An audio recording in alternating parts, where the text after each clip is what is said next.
Thank you very much, Mr. Speaker. I thank the gentleman for yielding.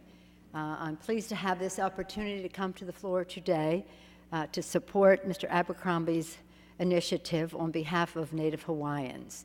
It's a pursuit that he has followed in all of his years in the Congress of the United States. You all know the debate has been going on what this legislation is about in its specifics. But what is it about in its vision and its values for our country is something that I wanted to join in recognizing. I also come here to salute Mr. Abercrombie. This is probably, but you never know with Mr. Abercrombie, the last bill he will be part of managing on the floor of the House. Thank you, Chairman Ray Hall, for bringing this important legislation to the floor before Mr. Abercrombie left us, as if we had a choice. His persistence, his determination, his courage on behalf of the people of Hawaii is well known to us. But the recognition that I want to give him, it goes beyond his native state, the state of Hawaii, the state he proudly represents, because his service to our country is about our entire country.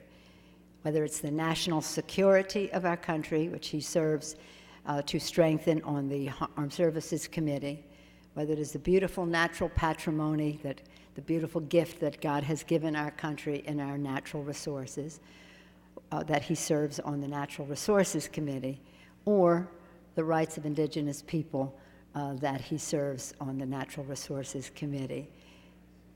Neil Abercrombie is a true patriot, looking out for the people, the values, the beautiful land, and the security of America.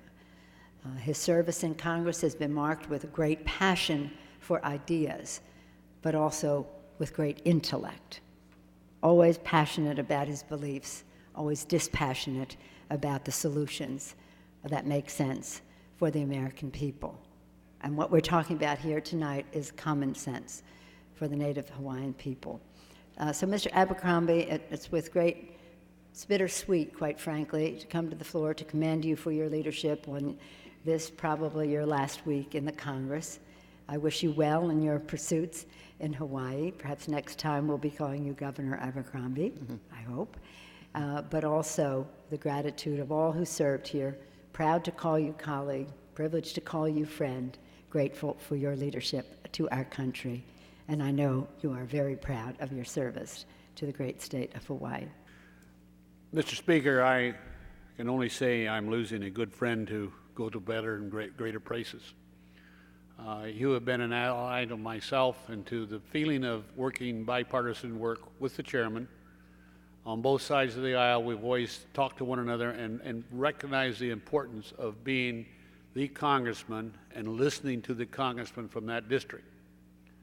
And I have listened and sponsored this bill every time it's come out of the committee, and while I was chairman, before I was chairman, after I was chairman, and I'll continue to do that. And I understand good minority member Doc Hastings and his position and why he opposes it. But as we talk about this politically, we have to think about the people that we're affecting by our words. They've been patient, patient, patient. And it's time for us to take the step forward. So I compliment again my good friend Neil for his work and his dedication to this House, representing his people. That's what we're here for. And thank God we do have people like that left. I'll miss you, Neil. You back. Mr. Speaker, before I yield to the author of the pending legislation, I would like to make a couple comments and praise him for his work, his hard work, and his determination, and his persistence and patience on the pending matter. For 20 years, Neil Abercrombie and I have served together on our Natural Resources Committee. We fought many battles together, and I've always been proud to call him my friend, a unique friend, I might add at that. And I'm not even getting any chocolate-covered macadamia nuts this evening. He's always been able to work together with members of differing views and backgrounds. He's always remained decent, fair-minded, able to reach across the aisle, both politically and philosophically.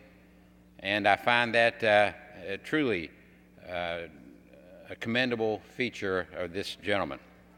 He'll be leaving the Congress, as we've already heard from the minority side, at the end of this week. But I can tell him that his mark on this institution will live on much longer after he has returned to his beloved Hawaii and his other pursuits. He's been a champion of all Native Americans during his time in this Congress.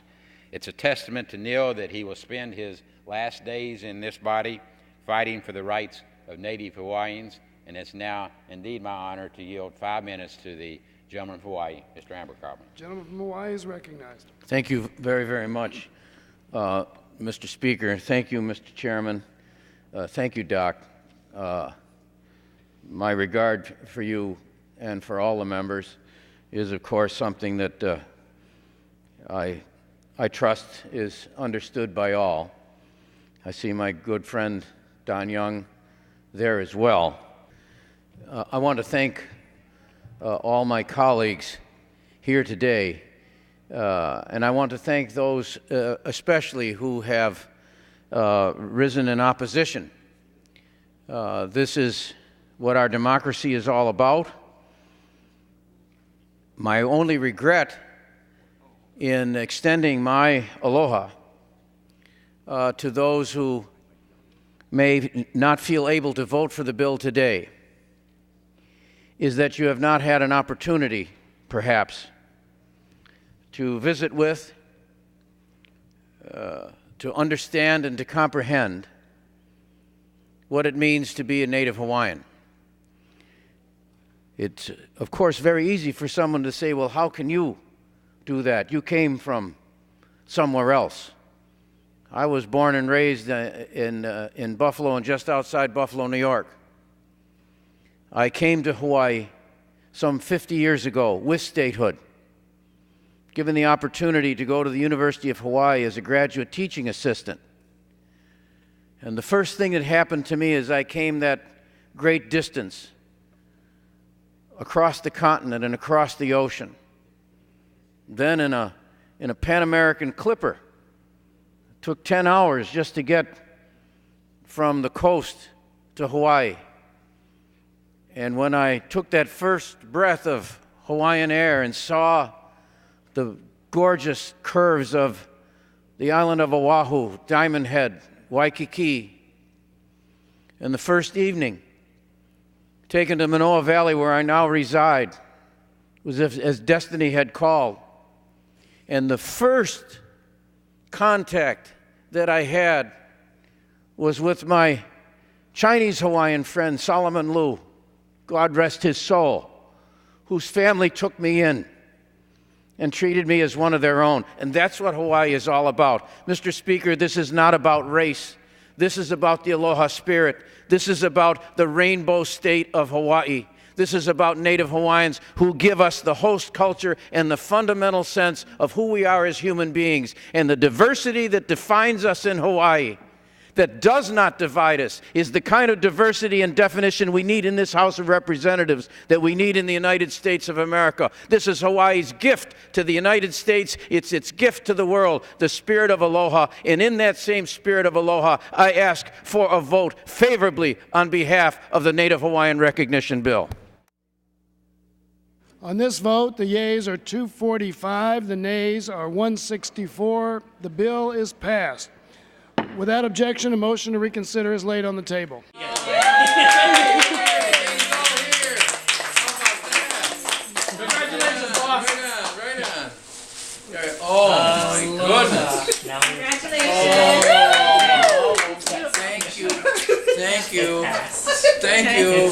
Here, come on, you guys. Where's the team? Come on. Here's the team. Yay! Come on, here we go. Where's my It's been a long day. Wendy.